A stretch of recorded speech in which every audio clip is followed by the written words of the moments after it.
Salut les crafters, bienvenue sur CorsiCraft. On se retrouve aujourd'hui pour une nouvelle vidéo après quelques semaines d'absence, puisque ça fait depuis début janvier que je n'avais pas eu l'occasion de partager avec vous un petit moment sympa.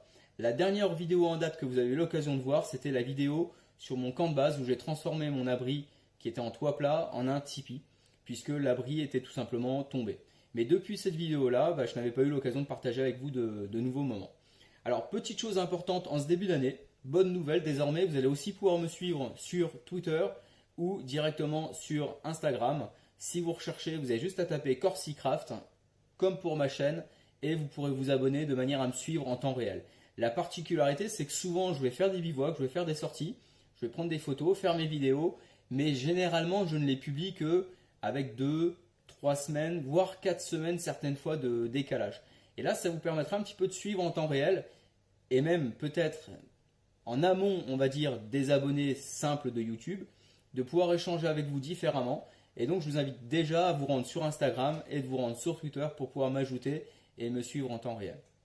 Passé ce petit point important, cette nouvelle modification, on va dire, de l'année 2019, aujourd'hui, on va parler d'un sujet qui est très important quand on part en bivouac, qui ne concerne pas le matériel de bivouac à proprement parler, mais plutôt ce que j'utilise pour filmer et surtout pour prendre le son. Pour filmer, vous le savez, je l'ai déjà dit, j'utilise un téléphone, un smartphone, un OnePlus 5T, qui est plutôt pas mal, même si prochainement je vais certainement évoluer et changer un petit peu à ce niveau-là aussi. Mais au niveau du son, c'est surtout ça qui me gêne le plus aujourd'hui, c'est que j'ai un micro déporté qui est un vidéo mic, tout simplement. La problématique avec ce micro, qui est certes très bon dès lors qu'on est entre 1 mètre et 2 mètres de distance au grand maximum, mais la problématique avec ce micro, c'est dès qu'on s'éloigne un petit peu, on va commencer à avoir un son qui va perdre en qualité et surtout il va falloir hausser la voix de plus en plus. Et autant vous dire que quand on part le soir, on va dire en pleine forêt, et qu'on essaye un petit peu d'observer les animaux, d'écouter la nature, si je dois porter la voix assez fort, le problème c'est que je fais fuir automatiquement les animaux autour et ça c'est pas forcément le top. J'ai donc décidé d'investir et pour investir j'ai essayé de faire quelques petites recherches et il y a une marque en particulier qui est ressortie avec un bon rapport qualité-prix qui est Saramonic. Donc il y en a déjà beaucoup d'entre vous qui doivent peut-être déjà connaître, mais malgré tout je suis assez surpris parce que j'ai pas vu beaucoup de vidéos tests de celui-ci, le Saramonic SR-WM4C, qui est donc un micro UHF, donc un micro sans fil qui fonctionne avec des piles et qui permet, d'après la marque, de pouvoir communiquer jusque 60 mètres de distance. Alors autant vous dire que moi je ne vais pas me mettre à 60 mètres parce que sinon vous ne me verrez plus, mais mon objectif moi c'est surtout d'avoir un micro donc, qui me permette de tourner autour de ma caméra jusqu'à une dizaine de mètres, ce qui me paraît suffisant et surtout sans avoir besoin, comme je le disais précédemment, de porter la voix. Donc ce qu'on va faire, on va fonctionner en 2 temps sur cette vidéo. La première partie de la vidéo, ça va être la présentation du micro. Je vais déballer tout simplement devant vous le carton que je viens de recevoir. Et la deuxième partie, le soleil est en train de baisser tout doucement. La deuxième partie va être d'aller en extérieur et de faire un test tout simplement au niveau du son, au niveau de la distance, pour voir est-ce que c'est un micro qui en vaut la peine ou pas. Pour commencer, déjà, critère important, moi c'était un rapport qualité-prix qui soit plutôt correct. Là je l'ai trouvé avec différentes réductions, je l'ai eu autour de 90 €, un tout petit peu moins de 90 €, auquel il faudra rajouter les piles, ça il ne faut pas le négliger puisque la durée de vie des piles est indiquée à environ 5 heures. 5 heures en continu, bien sûr, si vous coupez et que vous remettez, vous allez durer dans le temps un peu plus longtemps, mais 5 heures ça reste quand même plutôt léger. Donc autant vous dire qu'il vaut mieux investir dans des piles rechargeables, et les piles rechargeables c'est entre 10 et 20 €. Il en faut 2 par boîtier.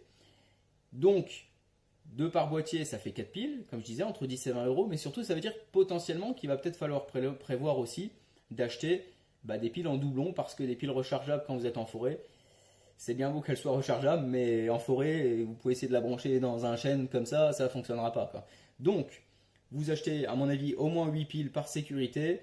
4 piles pour ceux qui font des petites vidéos, qui ont un autre style de micro à côté, pourquoi pas. Mais en tout, on va tourner autour d'un budget de 110, 130 € si on prend jusque 8 piles en totalité. Allez, c'est parti pour l'ouverture de la boîte. Donc comme je vous l'ai dit, Saramonic SR-WM4C avec un émetteur, un récepteur, les deux avec une antenne qui peut bouger et donc dans lequel on va devoir mettre 2 fois 2 piles format AA. Alors au niveau de la boîte, c'est assez simple. On va retrouver, donc bien sûr, le petit sachet qui permet d'éviter l'humidité. On va retrouver le transmetteur, tout simplement, voilà, hein, qui est une boîte en plastique avec le petit système qui va permettre de l'accrocher à la ceinture, sur lequel on va retrouver la connexion pour le micro et juste ici la petite connexion pour l'antenne. À côté, on va avoir cette fois-ci le récepteur qui fonctionne avec le volume que l'on peut ici régler, avec la possibilité sur le récepteur, point important, de choisir selon 4 fréquences différentes. Ça, c'est vraiment un plus parce que c'est ce qui va permettre, si jamais on est à plusieurs, d'éviter de communiquer dans le micro de l'autre. C'est con, mais c'est toujours important. Ensuite, le bouton Power, tout simplement, et Audio Out, ce qui nous permet directement ici de brancher le câble qui va aller sur le smartphone ou sur l'appareil photo ou sur la caméra. On voit ici la possibilité de brancher aussi un casque. Si vous le souhaitez, ça vous permet d'écouter aussi ce que vous enregistrez pour avoir un retour. Moi, je ne l'utiliserai pas, mais il faut le savoir.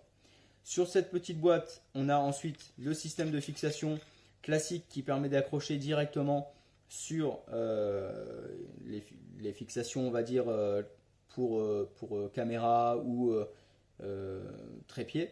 Mais il faut savoir qu'on a aussi donc, dans la boîte, dans les accessoires divers, donc j'avais déjà ouvert, j'avais déjà enlevé les petits papiers, mais on a aussi la possibilité directement, je ne vais pas le sortir, mais de voir le petit système d'accroche si jamais on doit l'accrocher de la même manière que celui-ci.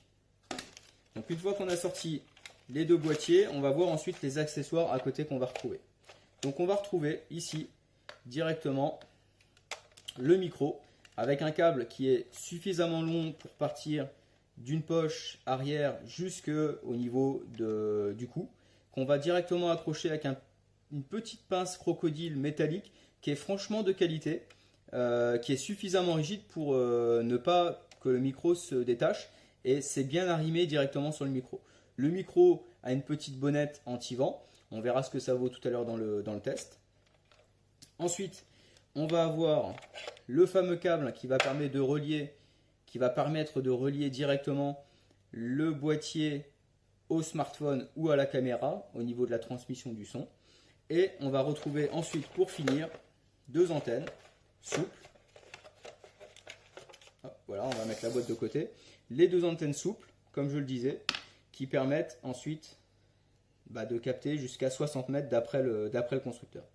Alors au final, quand on regarde un petit peu la qualité, bon, c'est du plastique dur, hein. C'est un petit peu cheap hein, quand même comme boîtier. Après, si ça tient la route, c'est plutôt pas mal. Moi, ce qui m'inquiète, c'est surtout en conditions hivernales, le plastique dur comme ça transmet généralement assez facilement le froid. Et quand vous avez des piles, on va dire, ou des batteries, le froid généralement leur fait pas du bien. Et j'ai peur que la durée de vie de 5 heures en conditions hivernales, ça soit un peu limite. On voit ici en dessous le petit cache pour mettre les piles. Voilà, comme on peut le voir. Pareil, c'est du plastique dur, mais bon, ça après, on verra au niveau des piles si ça les tient bien en place. Hop, une fois que c'est à l'intérieur, ça ne bouge plus. Et le système donc d'accroche est extrêmement simple. On fixe l'antenne de cette manière-là. Et ensuite, vous allez avoir le micro qui va avoir une petite fiche qu'on va rentrer à l'intérieur et qui est clipsée. Et de cette manière-là, quoi que vous fassiez, le micro ne sortira plus. Si vous voulez le sortir, il faudra appuyer sur le petit bouton et tirer suffisamment fort pour le retirer. Donc ça, c'est un gage quand même plutôt de qualité parce qu'au moins, vous n'avez pas la crainte de vous dire en pleine vidéo, zut, mon micro s'est débranché parce que c'était une prise jack et que en bougeant, voilà, ça s'est un petit peu déconnecté. Donc au final, on a ce boîtier, ce deuxième boîtier avec l'enceinte. Et il nous restera ensuite plus qu'à connecter ceci et aller faire un test en intérieur. Donc comme je le disais en termes de prix, on est autour de 90 €, ça on enlève, auquel il faudra rajouter ensuite les fameuses piles AA rechargeables. Donc là c'est des Energizer en espérant qu'elles tiennent suffisamment longtemps. Là j'en ai pris 4 et donc je vais déjà les mettre à l'intérieur. Là, jusqu'à maintenant, j'ai filmé en intérieur avec mon petit micro Vidéomic. Maintenant, je vais sortir à l'extérieur. Et on se retrouve d'ici quelques instants, le temps de me changer, pour faire en conditions réelles un test de distance tout simplement du micro. Allez, on se retrouve d'ici quelques instants. Voilà, on se retrouve en extérieur, donc on va essayer de faire assez vite parce que la nuit tombe, même si c'est pas la vidéo qui nous intéresse, surtout le son, mais on va quand même essayer de voir la qualité sonore. Donc là je suis à 5 mètres et je vais essayer de m'éloigner progressivement pour voir un petit peu ce que ça donne.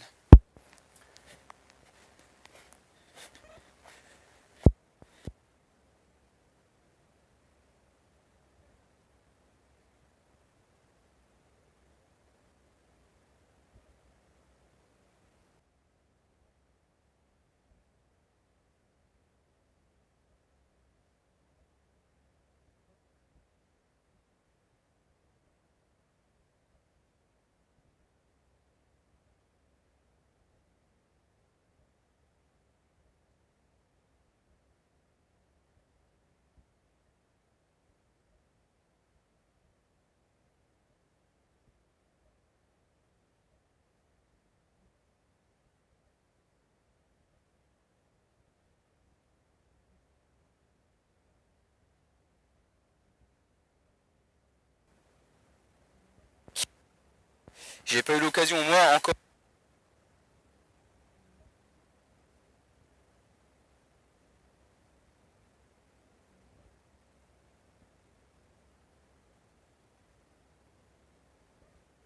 Bon, on est obligé de se retrouver quand même, hein. Je voulais finir tout à l'heure en extérieur la vidéo, mais comme vous l'avez vu, ou entendu surtout, c'est que zéro. Zéro, zéro.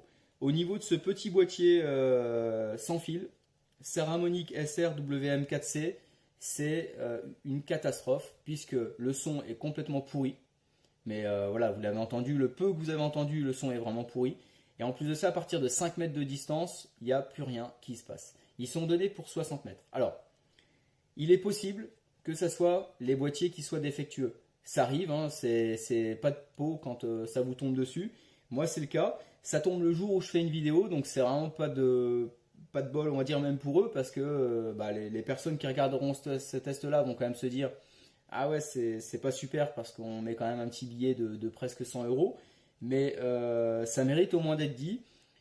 Je suis partisan de leur donner une deuxième chance. Donc ce que je vais faire, je vais directement contacter le fournisseur, je vais lui renvoyer, je vais faire un retour parce que je suis encore dans mon délai et je vais réessayer avec l'autre. Si tout fonctionne bien, à ce moment-là, vous le verrez, je vous le dirai dans les prochaines vidéos.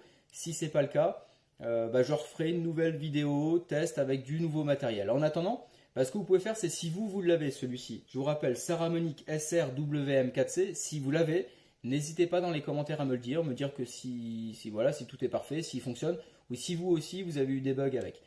Si vous utilisez d'autres types de micros sans fil, mettez-moi les références directement de manière à ce que je puisse un petit peu me renseigner dans un budget entre 90 et 150 euros, on va dire.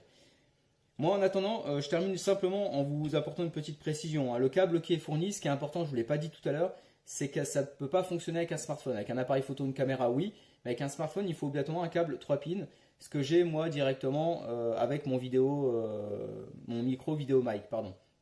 Donc j'ai bien utilisé l'autre pour m'enregistrer, mais voilà, ça ne fonctionne pas. Donc, quoi que j'ai pu essayer, les fréquences, les piles sont neuves, l'antenne, la direction, enfin, il n'y a rien qui a fait que ça fonctionnait.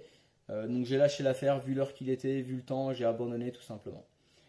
En attendant, je vous rappelle donc une info importante. Si vous voulez me suivre avec un petit peu d'avance par rapport aux vidéos sur YouTube, n'hésitez surtout pas à vous abonner sur Instagram, sur Twitter, directement en allant chercher CorsiCraft.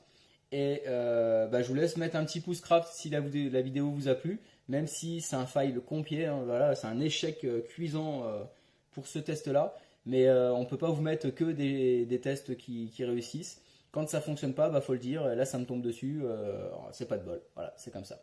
En attendant, j'ai été heureux quand même de vous retrouver aujourd'hui. Je vous laisse tranquille pour cette semaine et surtout, je vous dis à très bientôt.